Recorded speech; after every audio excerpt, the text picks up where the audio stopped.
Presenta este programa Clínica Odontológica Montevideo, Pando y Las Piedras, Fundación Salud y Baicon, Instituto de Implantología Oral.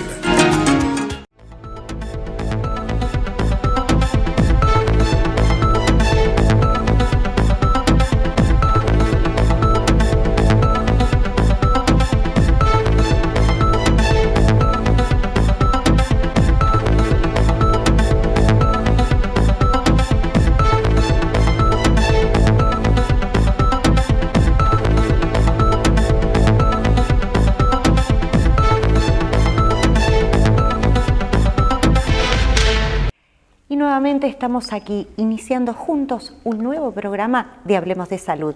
Bienvenidos. Los temas que hemos seleccionado para el día de hoy se basan en sus consultas y sugerencias, como los que abordaremos, por ejemplo, con el doctor Luis Ubillos, quien nos habla sobre los avances en los tratamientos con inmunoterapia en melanoma y en otras patologías expuestos en el Congreso Europeo de Oncología ESMO. Es un congreso realmente multitudinario en el que se discuten pautas de tratamiento, así como nuevos resultados en lo que es el tratamiento oncológico. Este año en particular, como ha pasado en otros congresos mundiales, como por ejemplo el ASCO, el Congreso Americano, se hizo muchísimo hincapié, muchísimo énfasis en lo que es la inmunoterapia, que es un tratamiento que está ensayándose en varias patologías oncológicas, con resultados realmente muy alentadores y muy buenos para varias patologías, como ya comenté. Los más importantes yo diría que son melanoma, nuevamente, que es una patología difícil. Por mucho tiempo tuvimos pocos resultados con los tratamientos de melanoma, pero de un tiempo a esta parte han aparecido nuevas estrategias que han dado muy buenos resultados, ya sea los inhibidores vía oral, que inhibidores de tirosinquinasa se llaman, vía oral, que tienen resultados en los pacientes que tienen una mutación específica, la mutación de BRAF, y aquellos que no tienen la mutación, se han mostrado varios estudios con beneficio claro con la utilización de inmunoterapia, concretamente con desbloqueando la inhibición que produce el tumor del propio sistema inmune. No olvidemos que esta estrategia no ataca el tumor directamente, la droga, sino que lo que hace es permitir que el sistema inmune propio de cada paciente ataque el tumor. Eso es importantísimo porque hasta hoy en el caso de melanoma, y te lo puedo decir con propiedad, hay muy pocos avances en sí o muy pocos tratamientos, por así decirlo, para esta patología. Si sacamos lo que es el interferón, no hay mucho más. Es cierto que eso era una realidad hasta hace poco tiempo a nivel mundial. Íbamos a los congresos y la verdad que traíamos pocos resultados alentadores en melanoma, pero desde hace unos años los resultados han explotado en cantidad y en calidad. Ya sea para aquellos pacientes que tienen una mutación específica, como dije, o para los que no la tienen, pero que se pueden beneficiar de la inmunoterapia, con sobrevidas, incluso en pacientes que lamentablemente tienen metástasis, con sobrevidas en algunos casos que exceden los 3 años, que antes eso no lo veíamos. ¿Y este tipo de tratamiento también se está visualizando aplicarlos en Uruguay? Bueno, algunos de ellos ya se están aplicando, como dije, los tratamientos orientados a la inhibición a los pacientes que tienen la mutación del BRAF.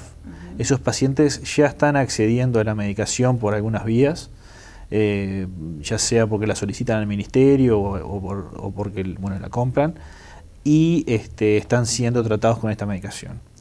Por otro lado, la inmunoterapia, eso ya en realidad, como dije, no está registrada la medicación y por lo tanto los que están recibiendo en este momento son pacientes que o tienen un seguro particular o lo pagan por su propia cuenta, y si bien son pocos, lo están recibiendo. Bueno, pero es alentador, porque si esa medicación, así sea por vía particular, hoy por hoy, está al alcance de la población uruguaya, con más razón se va a trabajar al respecto y existe la posibilidad de que a través del gobierno, del Fondo Nacional de Recursos, se pueda acceder a ella? Yo creo que se está trabajando en eso. El primer paso es que se registren, como toda medicación en Uruguay, y cuando esté registrada es que ahí las autoridades verán si ingresa al FTM y en qué formato ingresa. Si seguimos en la línea de los congresos, tenemos uno muy importante en el cual nuestro programa va a estar presente en forma permanente y exclusiva, que es el Congreso del 17 y 18 de noviembre, el Congreso de iCáncer, en el cual tú presides ese congreso. ¿Qué nos puedes contar al respecto? La mayoría de los profesionales que vienen a exponer, de los internacionales, estuvieron presentes en Madrid, así como en otros congresos, y es una buena oportunidad para poner a punto a nivel regional, porque es un congreso que tiene carácter regional, vienen colegas de otras partes de Sudamérica, para poner a punto esto y discutir estos nuevos tratamientos y bueno, ver el avance realmente bueno que hemos tenido en los últimos tiempos. ¿Cuál es el fin y el objetivo final de este congreso tan importante aquí en Uruguay?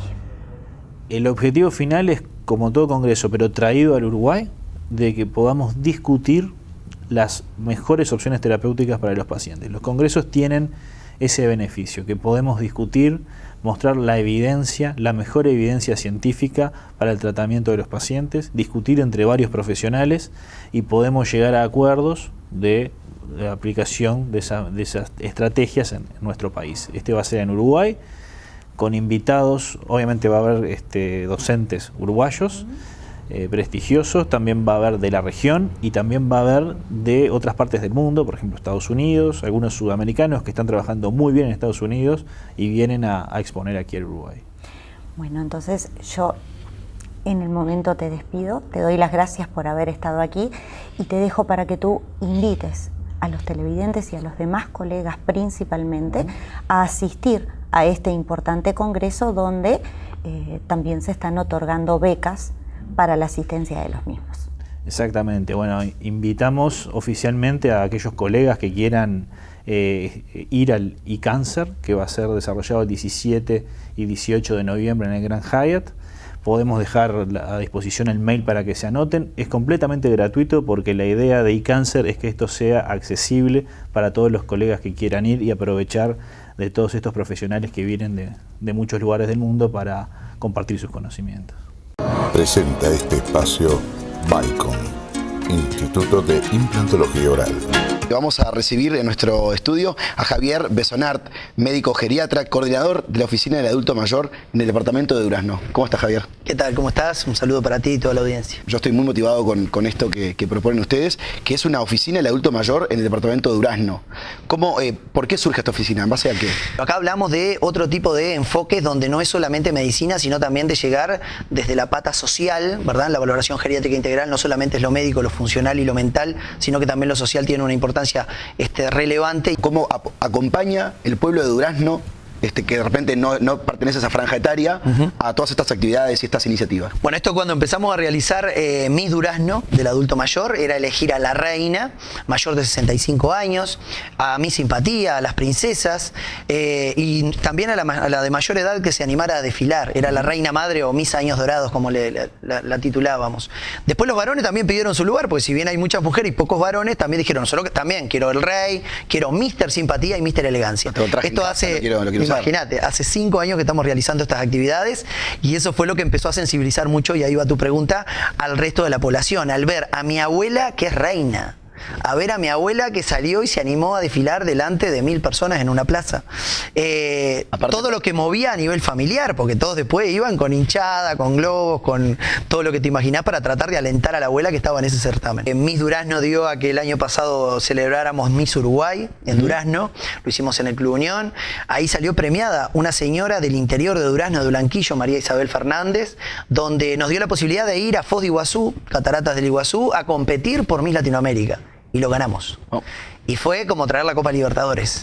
Y fue una cosa impresionante, a tal punto que el compromiso fue con la Intendencia Departamental y el apoyo a Carmelo Vidalín y a toda la gestión, de decir, podemos hacerlo en Durazno esto. Y este mes de octubre, vamos a estar celebrando en Durazno el 14 Miss Uruguay y el domingo 15 de octubre Miss Latinoamérica, donde nuestra reina va a estar entregando su reinado y obviamente con la participación de más de 6 países, porque va a venir gente de Argentina, de Brasil, de Bolivia, de Paraguay, de Chile y además todos los departamentos del Uruguay, porque esto es algo que se está haciendo a nivel nacional. Este fin de semana, próximo pasado, estuvimos en Soriano, en Villa Soriano, eligiendo Miss Soriano. Formé parte del jurado, estuvimos eligiendo, ahora la semana próxima se está eligiendo Miss Fraiventos, pero ya está coordinado Paysandú, Salto, y todo esto se hace a través del Congreso de Intendentes. Hay una comisión, el LACIPEM, Congreso de Intendentes, que a través de esta comisión interdepartamental de personas mayores han empezado a nuclear a todos los departamentos, ¿verdad? Y empezar a involucrarlos. No todos estamos presentes porque, bueno, es como una semilla que se va sembrando y muchas intendencias han tenido una participación activa, pero hay muchas que todavía falta por sumar y que formen parte de esta red, ¿verdad? Pero siempre tratando de priorizar, obviamente, estas actividades de adultos mayores, trabajar conjuntamente con otras instituciones, como es, por ejemplo, INMAYORES, ¿verdad? A través de MIDES, un montón de desafíos, de grupos, de acciones que van tomando a los adultos mayores como principal herramienta, como experiencia de vida, como sabiduría, que tienen muchas cosas para aportar a la comunidad y con muchos proyectos en común, porque además hay muchas fundaciones que van apoyando y que van financiando en cierta medida todo esto. En esto es fundamental que el adulto mayor tenga una participación activa, pero además en base a sus propios intereses, porque es muy difícil venir de afuera y decirle, no, tu grupo tiene que hacer tal cosa. Eso no funciona. Funciona cuando los intereses de ellos dicen, me gustaría hacer tal cosa, bueno, vamos a tratar de financiar, de poder conseguir una fundación, como es Fundación Astur, que en Durazno nos ha dado una mano enorme, a través del contador Enrique Iglesias y de todo el equipo, de decir, bueno, puede haber una granja, puede haber una quinta, puede haber un taller de gimnasia, puede haber algo de estimulación de la memoria, puede haber un taller de danza folclórica. Abarcar todos los... Y en base a los gustos de ellos, posibles. Juntamos, conseguimos la profe y le damos para adelante. Javier, muchas gracias. La invitación está hecha para todos ustedes. La Fiesta Nacional e Internacional del Adulto Mayor 2017 es el 14 y 15 de octubre en Durazno. Presentó este espacio Baicon, Instituto de Implantología Oral. Respondiendo a sus consultas sobre glaucoma, nos trasladamos a Círculo Láser. Allí conversamos con la doctora Elisa Blanco, quien nos decía lo siguiente. El glaucoma es una enfermedad ocular que afecta el nervio óptico, es una neuropatía óptica crónica e irreversible y cuyo principal factor de riesgo, aunque no el único, es la presión intraocular elevada. Ya está bien establecido de que los pacientes que tienen presión intraoculares elevadas son los pacientes que tienen mayor riesgo de desarrollar glaucoma junto con otros factores de riesgo que existen, pero muchas veces se toma como sinónimo. Muchas veces uno en la consulta se da cuenta de que la persona dice tengo presión en la vista, tengo glaucoma, y en realidad no es lo mismo. ¿Por qué? Hay personas que tienen la presión intraocular por encima del rango que nosotros consideramos normal, sin que eso les provoque ningún daño. Esos son pacientes hipertensos oculares que no siempre tienen indicación estricta de tratamiento. Hay personas que tienen la presión dentro de rangos normales y de todas formas esa presión para esa persona es elevada y le está produciendo daño. Por tanto, el control de la presión intraocular no es el único control que nosotros debemos hacer cuando revisamos un paciente con glaucoma. El correcto análisis de un paciente con glaucoma implica lo que es el examen de, el segmento anterior bajo biomicroscopía, el examen de la presión intraocular, por supuesto, el examen del nervio óptico, la gonioscopía, porque como decíamos previamente existen los glaucomas de ángulo abierto, de ángulo cerrado y con alteraciones de diferente tipo que van a dar ciertas manifestaciones en el ángulo. También los pacientes se estudian mediante exámenes funcionales como el campo visual, como en exámenes estructurales como el OCT, el HRT, la fotografía de nervio óptico. Pero la presión, si bien es uno de los elementos a los que le damos mayor importancia, no es el único y no se puede confundir presión con glaucoma, no son equivalentes. Elisa, tú hablas de la presión ocular. ¿Cuáles serían los parámetros normales de la presión de una persona que no tiene problemas visuales? ¿Y cuáles serían los parámetros normales de presión o cuál sería la presión de una persona que sí tiene glaucoma? Correcto. La presión intraocular en realidad se maneja estadísticamente rangos entre 10 y 21, pero esos son solamente valores estadísticos, es decir, la mayoría de la población tiene una presión que está dentro de ese rango. Como decía previamente, puede haber personas que tengan la presión un poquito más alta de lo considerado normal, sin que eso les provoque daño, y hay personas que tienen daño en los que tenemos que ser mucho más estrictos con la presión. Entonces, ¿cuál es la presión normal para una persona con glaucoma? La presión que una persona con glaucoma debería tener, mejor dicho, Eso va a depender del daño que tenga esa persona, es totalmente individualizado. Es decir, cada persona con glaucoma se le debe establecer lo que nosotros llamamos una presión meta, es decir, una presión objetivo. Y esa persona tiene que tener desde esa presión objetivo hacia abajo. Entonces, eso va a depender de la presión con la que debutó, con la presión con la que que presentaba al momento del diagnóstico y el daño que la persona presente. Con ese daño va a estar establecido lo que nosotros vemos en el examen clínico y los exámenes paraclínicos que le pedimos al paciente. Y en función de eso, establecer la presión meta. No te puedo decir un valor, porque ese valor va a ser absolutamente individual. ¿Qué tratamientos existen para esta patología? Bien, hay tratamientos de diverso tipo. El tratamiento de inicio más habitual son las gotas que nosotros usamos para bajar la presión. El objetivo del tratamiento es, como decía previamente, que la enfermedad no avance. Es una enfermedad que desafortunadamente no podemos curar, pero sí podemos tratar para que la persona no se dé cuenta que tiene la enfermedad en definitiva, la persona tenga un campo visual dentro de lo normal y que llegue al último día de su vida con una visión normal. Entonces, como decía, hay tratamiento en cuanto a gotas, que son para bajar la presión. Tenemos tratamientos láseres, que dependiendo del tipo de glaucoma al que vamos a aplicar, y tratamientos de tipo quirúrgico. Obviamente, como decía previamente, el tratamiento que vamos a hacer va a ser individualizado para cada persona. Como dije antes, hay varios tipos de glaucoma, no es solo uno. Entonces, en función del tipo de glaucoma que tenga la persona, es que se va a establecer qué tratamiento es el más conveniente para ese paciente. Generalmente se empieza con gotas, aunque actualmente para ciertos tipos de glaucoma se está empezando a usar el láser de primera elección. Y luego, ya, si no logramos controlar con los medicamentos o la enfermedad progresa a pesar de una terapia máxima, tenemos siempre la opción quirúrgica, que también se está empezando cada vez a utilizar la opción quirúrgica antes. Presenta este espacio Clínica Odontológica Montevideo, Las Piedras y Pando. Muchas personas padecen de alteraciones o molestias causadas por bruxismo. La buena noticia es que esto se puede prevenir y solucionar muy fácilmente. El doctor Joaquín Pérez nos habla al respecto. El bruxismo es una actividad parafuncional caracterizada por el apretamiento de los dientes. Este apretamiento de los dientes puede ser tónico, que es como que se mantiene en el lugar, o fásico, que es cuando es más complejo, que se produce un movimiento, una hiperactividad muscular, se produce un movimiento de la mandíbula y eso genera un desgaste mayor en los dientes. ¿Cuál es el indicador que me puede hacer llegar a pensar que de repente esté bruxando? Bueno, por ejemplo, levantarte con dolor de cabeza, las contracturas. Generalmente un 80% de los dolores de cabeza están relacionados con estos trastornos. El paciente viene con dolores de cabeza o dolores en las mejillas. Eso también es característico de las personas que bruxan. ¿Y cuáles son las consecuencias que trae un bruxismo? Bueno, el bruxismo puede traer consecuencias dentarias, que es el desgaste de las piezas, y hasta también puede generar algún problema en la articulación temporomandibular, ¿no? La articulación de la mandíbula con el cráneo. También puede llegar a producir alguna alteración ahí de lo que es la articulación mismo, ¿no? También dolores en el oído. Es frecuente la interconsulta con otorrinos para descartar problemas de audición y generalmente son problemas que están vinculados al bruxismo. Sonidos en el oído o sensación de oído tapado también tiene que ver. ¿Cómo es el tratamiento para un paciente bruxómano? Bueno, el dispositivo, se usa un dispositivo ortopédico de estabilización, que es lo que se llama la placa miorelajante, que lo que hace es estabilizar la oclusión en una posición protectora para el sistema y a su vez proteger las estructuras dentarias, ¿no?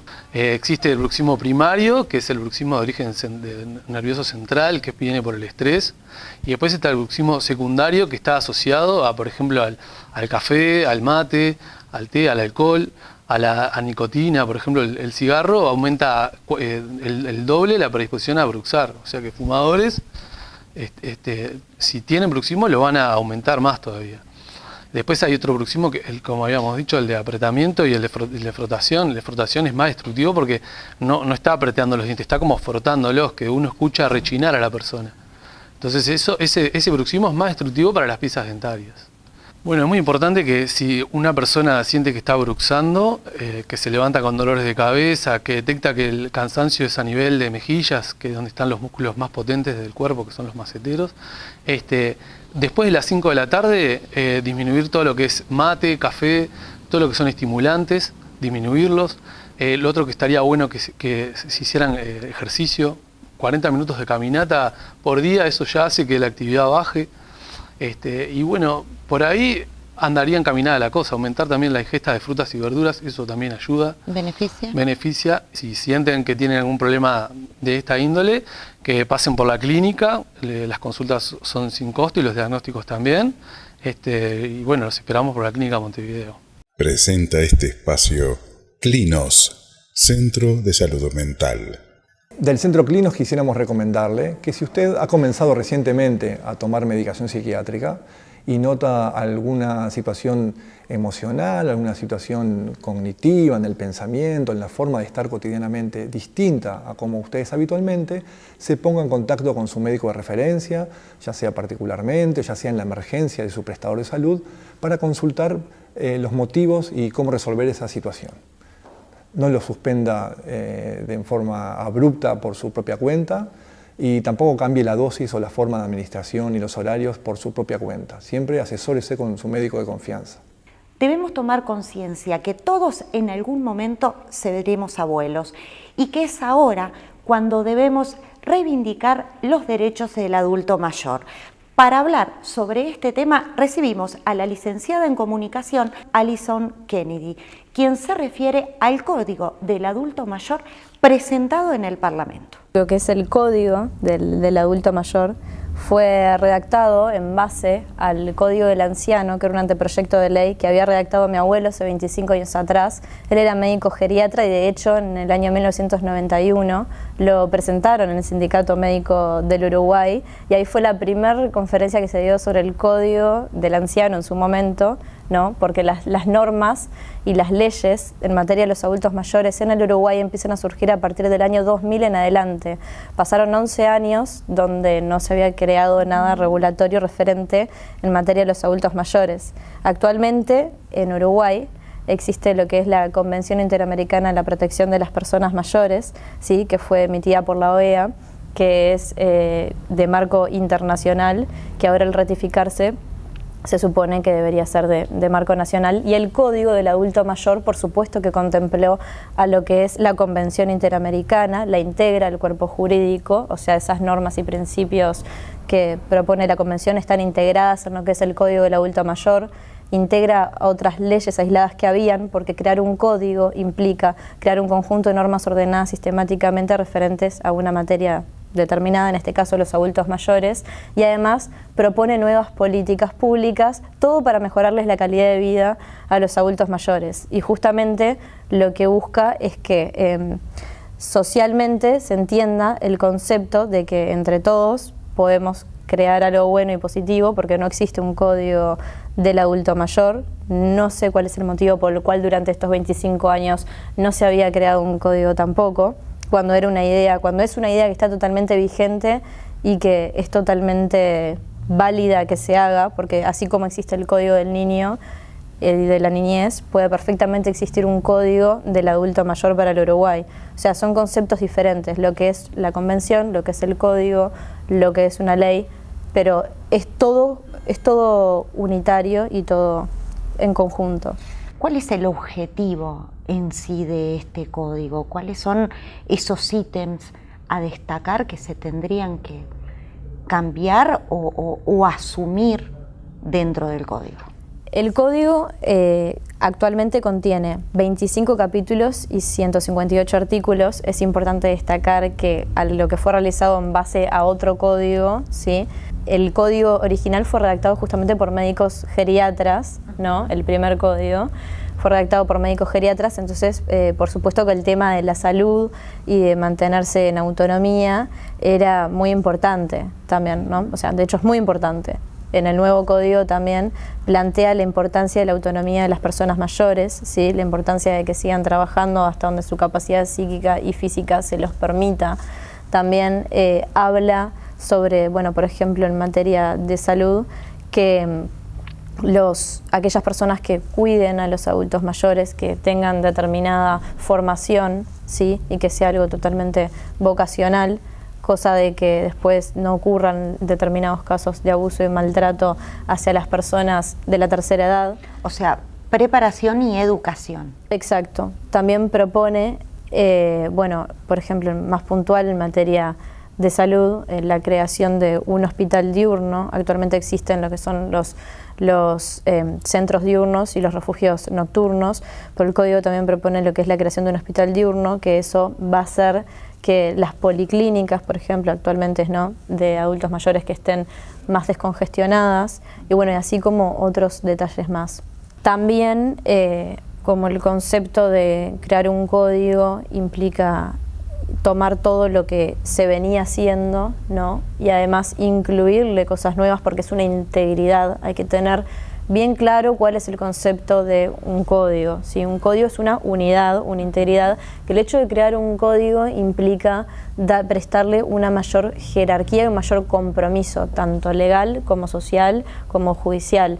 Es importante que hoy o mañana también, que por ejemplo, que sea un agravante mayor si el agredido, maltratado o abusado física, psíquicamente fuese un adulto mayor, ¿no? Y así como diferentes casos de abuso y maltrato que existen hoy en día en los adultos mayores, y que se establezcan bueno, penas y todo, que eso lo decidirán en un futuro nuestros. O sea que hoy por hoy no hay una ley que contemple estas cosas para los abuelos, por ejemplo. Lo que existe, que se aprobó recién en septiembre del 2016, y este código ingresa en diciembre del 2016. Nosotros veníamos trabajando con la Convención Interamericana de la Protección de las Personas Mayores, incluso antes de que se ratificara acá en Uruguay.